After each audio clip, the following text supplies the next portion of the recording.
Before the sun goes down, thousands of men will vanish into dust, steel, and silence.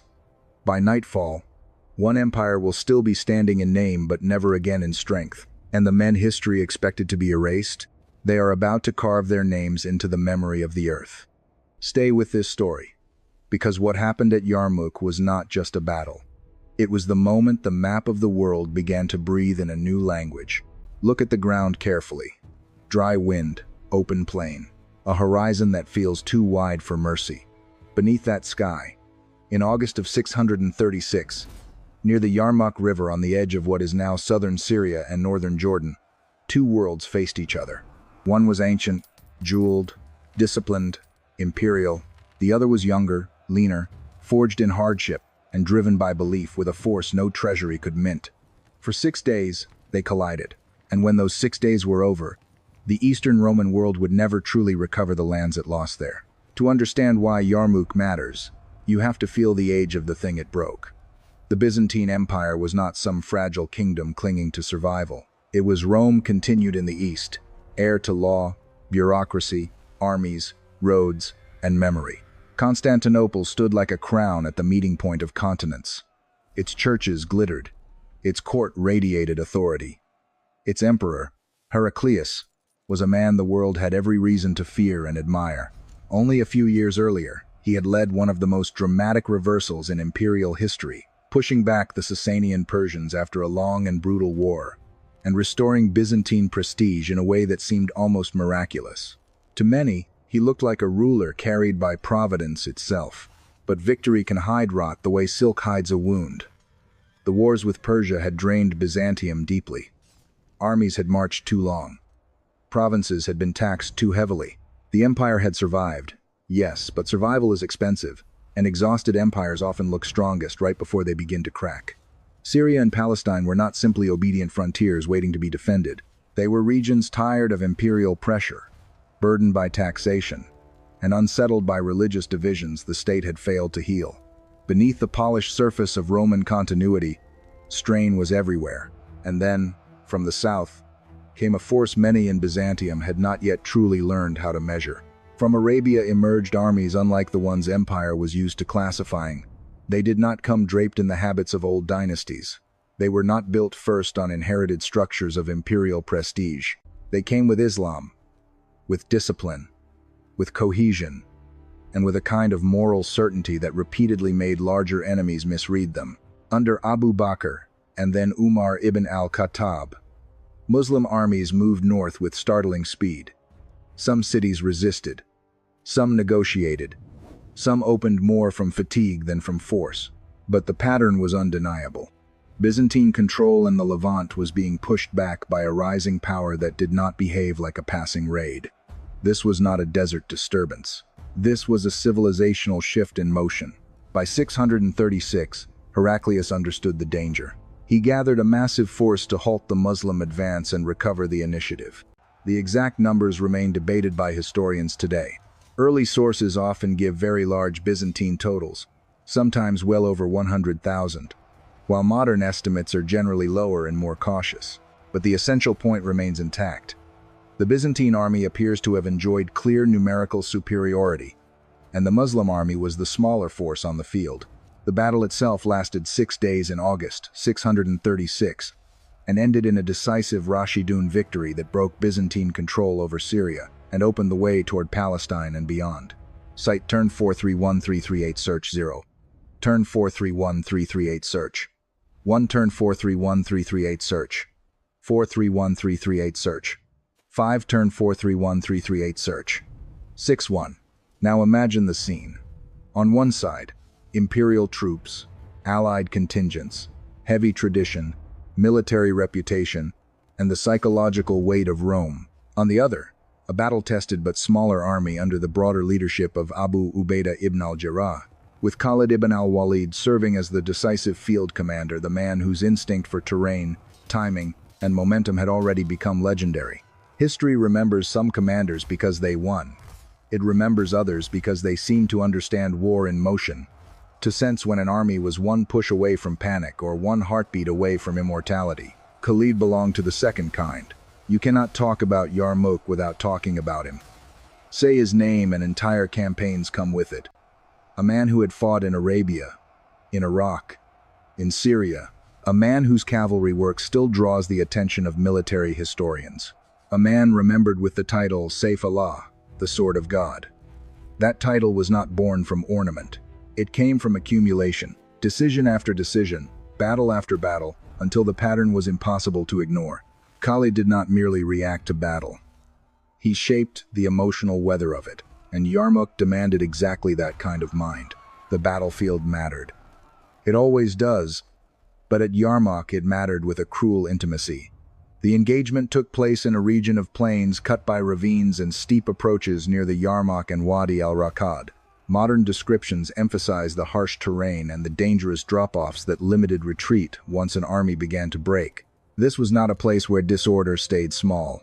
Once cohesion failed, the land itself could become an executioner.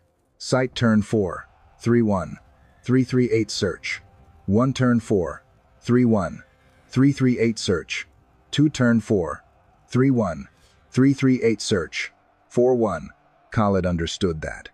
He organized the Muslim army with precision, creating flexibility where larger armies often become stiff. He kept mobile reserves.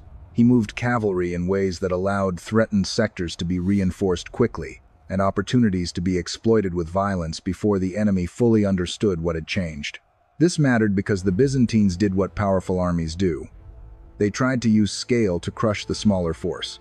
Pressure the line, stretch it, break a flank, turn local advantage into total collapse.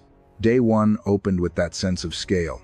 The Byzantine army spread across the field with the visual authority of empire. Armor flashing, standards rising, deep ranks. You can imagine what the smaller Muslim force must have felt looking across that plain. This is the moment when history usually expects fear to become surrender. This is the moment where numbers are supposed to speak so loudly that conviction starts sounding naive. But the Muslim line held. Not effortlessly, not romantically, not in some weightless myth where battle has no terror. It held because men stood where they were supposed to stand. It held because their commanders understood how to absorb pressure without letting the entire formation become one continuous wound. And it held because morale in that army was not a decorative feature. It was structural. These were men who saw the struggle in front of them through both worldly and eternal frames at once. To fight for them was never only to survive the day. It was also to answer for what they believed the day meant. That difference is easy to flatten into cliché if you tell the story badly. So, let us say it plainly. Belief does not replace tactics. Faith is not a substitute for logistics, discipline, formation, or command. But when all of those exist already, belief can become the thing that stops fear from spreading at the speed an enemy expects. And that may be one of the deepest truths of Yarmouk. The first day did not hand victory to anyone. It handed knowledge. The Byzantines learned the smaller force would not evaporate. The Muslims learned the larger force could be endured. Day 2 came harder. Byzantine commanders increased the pressure, especially on the flanks, trying to create the kind of rolling collapse that often destroys an outnumbered army. This was one of the central tests of the battle. If a flank shattered, the line could unravel. And once unraveling begins in open terrain, restoring order becomes nearly impossible. This is where Khalid's style mattered again. He read battle like some men read faces. Where others saw noise, he saw sequence. He shifted reserves. He redistributed pressure. He treated cavalry not like a decorative elite but like a blade kept just behind the ribs of the battlefield, waiting for the exact angle that would turn defense into momentum. The Muslim army bent in places, but it did not break. And when the fighting ebbed with the fall of evening, the men who survived did what had become the rhythm of their lives. They prayed in the dust. There is something about that image that stays with people. Not because it makes the battle pretty, it does not. Nothing makes a battlefield pretty, but because it reveals the center of the men standing there. Daylight had been filled with iron, screams, impact, endurance, and then night returned them to their Lord. That is not cinematic embellishment. That is the architecture of a worldview, and it tells you why morale in such an army could not be measured only by fatigue and casualties. By day 3, frustration had begun to work on the Byzantine side. like an invisible fire beneath a floorboard. This was not how a battle like this was supposed to feel. Larger army, stronger imperial reputation, professional corps, strategic necessity, everything pointed to a result that still had not arrived. So pressure intensified across multiple sectors. If the Muslim army could be stretched thin enough, surely one point would give way. But Khalid remained what he had been in earlier campaigns. Fast, exact, relentless. Sources in the Islamic historical tradition repeatedly emphasize his personal movement across the field, his presence at crisis points, his refusal to let pressure mature into panic. Whether every vivid scene and later retellings can be verified word for word is not the point. The continuity across the tradition matters. He was remembered as the commander who did not allow the battlefield to define him first. He imposed his reading onto it, and the rank and file answered that leadership with endurance almost impossible to fake. Men fought in heat, with mounting casualties, under repeated assaults, and still maintained enough cohesion to keep operating as an army, rather than collapsing into scattered bravery. That distinction is important. Battles are not won by courage alone. They are won when courage can still obey. By day 4, the danger sharpened. Byzantine efforts concentrated toward points where a breakthrough seemed possible. This was a serious threat. A large army does not need to crush every section of a smaller one if it can tear one decisive opening and widen it faster than the defender can heal it. Accounts of the battle preserve moments of acute pressure, especially on sections of the Muslim line that came dangerously close to failing. This is where the story gets very close to the human nerve of it. Not the grand map, not the post-battle consequence, the immediate emotional cliff. Imagine being there when the line in front of you is giving ground. Imagine dust thick enough to blur command signals. Imagine men looking back and realizing there is no easy retreat waiting like a kind mother. There are ravines. There is confusion. There is the possibility that your world ends before sunset, and nobody outside this battlefield will ever know what it felt like. And still they stood. Some historical narratives preserve the role of women in the Muslim camp during moments of retreat and hesitation, rebuking those who wavered, sending them back, refusing to let fear become contagious. Whether listeners focus on every detail or not, the broader truth remains powerful. Yarmouk was not carried by swords alone. It was sustained by a community that understood itself as fully invested in the outcome. The rear was not passive. Conviction was not gendered. The moral pressure to hold existed everywhere. Khalid, meanwhile, did not throw his forces around in blind desperation. This is what separates true battlefield intelligence from mere aggression. He saw where the Byzantine concentration of force created strain in their own arrangement. He recognized overextension when it appeared, and when the moment came, his cavalry struck not as a random counterpunch, but as a calculated intervention, precise, concentrated, disruptive. The assault that threatened to break the Muslim line was blunted. A crisis had not vanished, but it had been transformed. That matters. Great commanders do not simply survive dangerous moments. They convert them into future leverage. By the 5th day, something subtler had begun to weaken the Byzantine position. The internal wear of a coalition army under prolonged stress. Imperial forces, allied Christian Arabs, Armenians, and others did not all carry the same motivations, the same emotional investment, or the same tolerance for attrition. Large armies can look terrifying from a distance while containing deep fractures just beneath the surface. Khalid appears to have understood that. Part of his genius was psychological. He knew that cohesion is not only about numbers, it is about whether men still believe the men beside them are committed to the same end at the same cost. The Muslim army, smaller though it was, possessed a tighter center. It knew why it was there. It knew who commanded it. It understood the language of sacrifice being asked of it. Every day the Byzantines failed to finish the battle.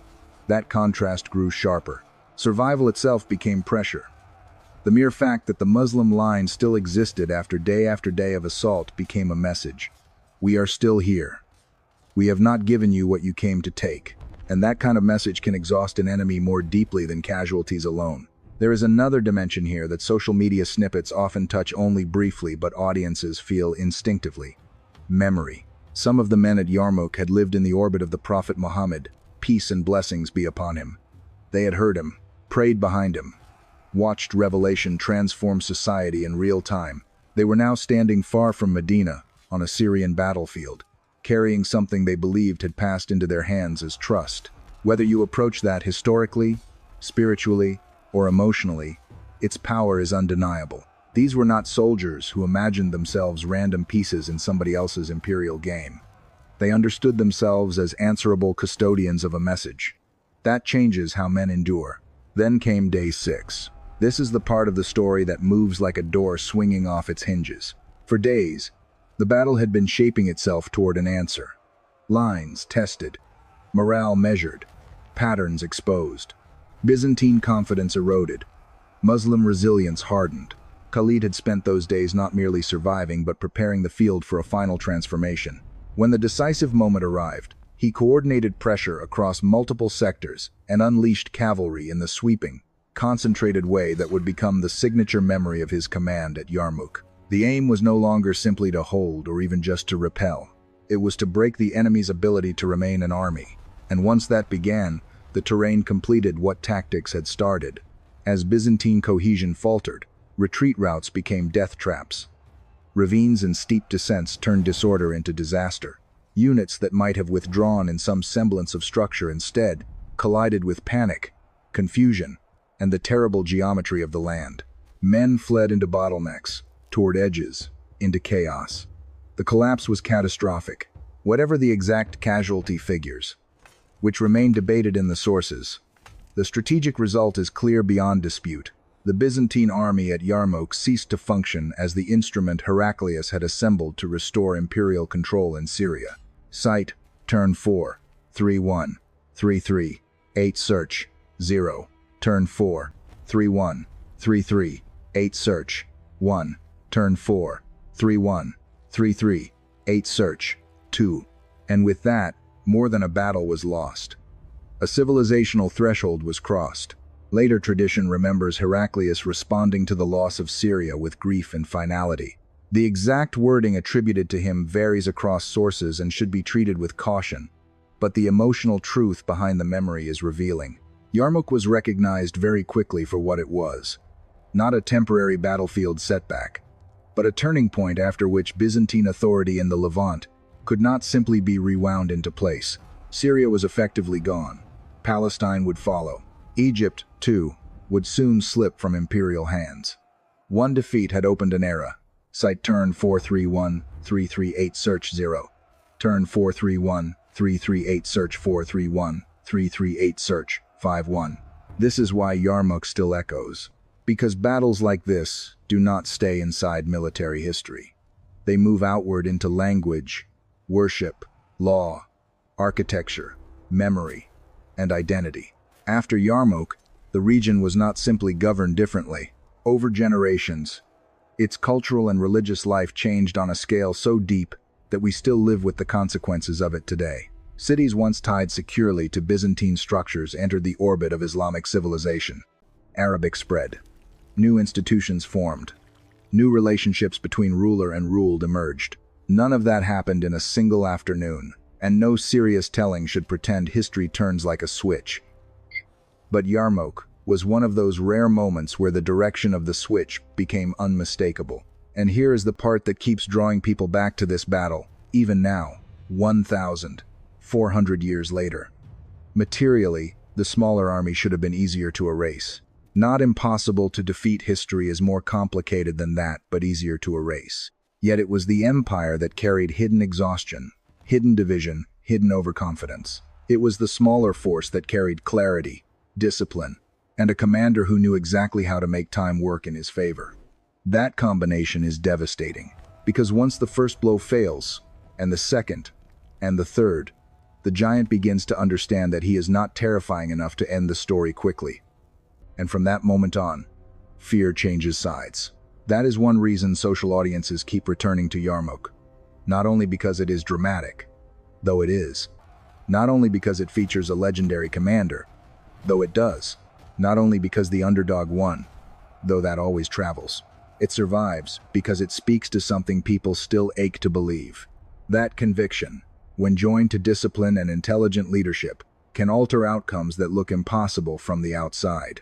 It tells us that numbers are not always the truest measurement, That fatigue does not always belong only to the smaller side. That what appears invincible may already be exhausted beneath the surface. That one field, one week, one line that refused to break can change the direction of centuries. And maybe that is why the imagery of Yarmouk feels so alive even in an age of scrolling thumbs and 10-second attention spans.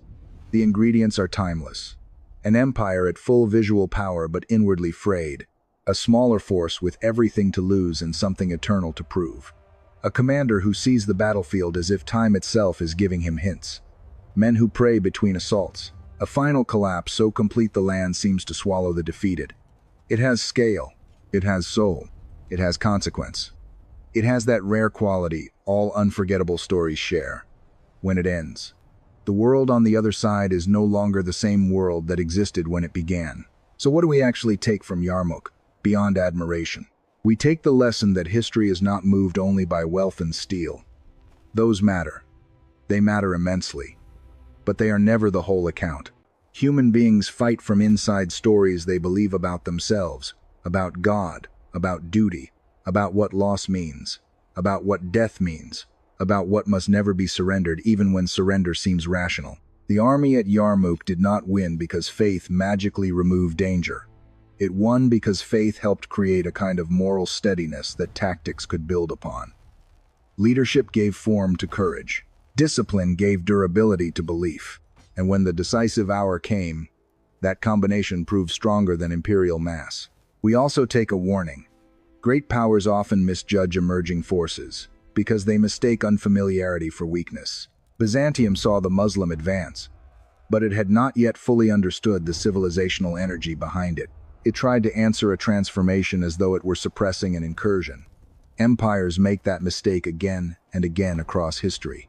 They focus on size, equipment, pedigree, and forget to ask the more dangerous question. What if the force in front of us is not just fighting harder, but seeing the world more clearly than we are right now? Yarmouk asks that question with unforgettable severity. If you stand in imagination on that plain after the battle, what remains? Broken formations, dust settling, the silence that always follows great violence, when the earth seems almost offended by how quickly men disappear. Somewhere beyond the field, news is already moving toward palaces, toward cities, toward people who do not yet know their future has changed. And among the survivors, there is no illusion that this was a small event. They know what was held. They know what was broken.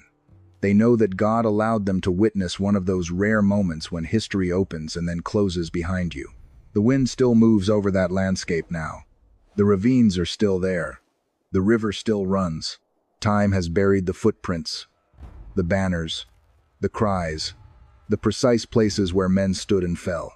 But time did not bury the meaning. Not fully. It never could. Because some battles are too large to remain only in chronicles. They become inheritance, and Yarmouk became inheritance. Inheritance for military historians who study maneuver, reserves, cavalry timing, terrain exploitation, and command under pressure. Inheritance for Muslims who hear in it a story of trust, endurance, sacrifice, and divine dependence. Inheritance for anyone trying to understand how whole eras shift not gradually over safe distances, but suddenly, violently, on a patch of earth under a hot sky where exhausted men decide they will not yield. That is why this story deserves to be told with care. Not as empty hype, not as sterile chronology, not as a museum label. It deserves to be told with texture, gravity, and honesty. Because Yarmouk is not only about who won. It is about what kind of men they had become by the time the test reached them. It is about what leadership can do when joined to vision. It is about what belief can sustain when stripped of comfort. It is about the terrifying fragility of power that mistakes age for permanence.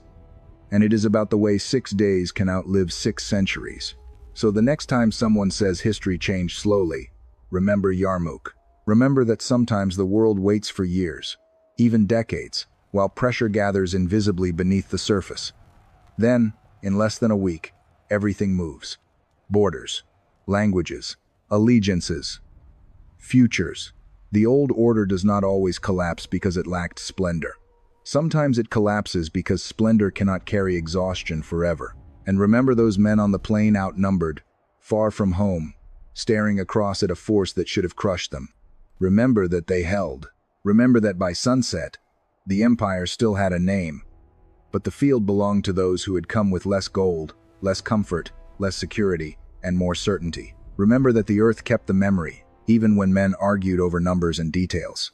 The earth remembered the weight of resolve. The earth remembered where the line did not break. If this story stirred something in you, if it made the past feel close, if it reminded you that faith and history are not separate worlds, if it made you want to learn the stories that built the civilizations we inherit, then stay here. Share this with someone who needs to hear a story bigger than headlines and faster than forgetfulness. And if you want more narratives told with depth, reverence, and the kind of cinematic truth they deserve, support this channel, follow for more, and keep the story moving. Because the past is not dead, it is still speaking. And if we listen carefully, Yarmouk is one of the places where it still speaks with thunder.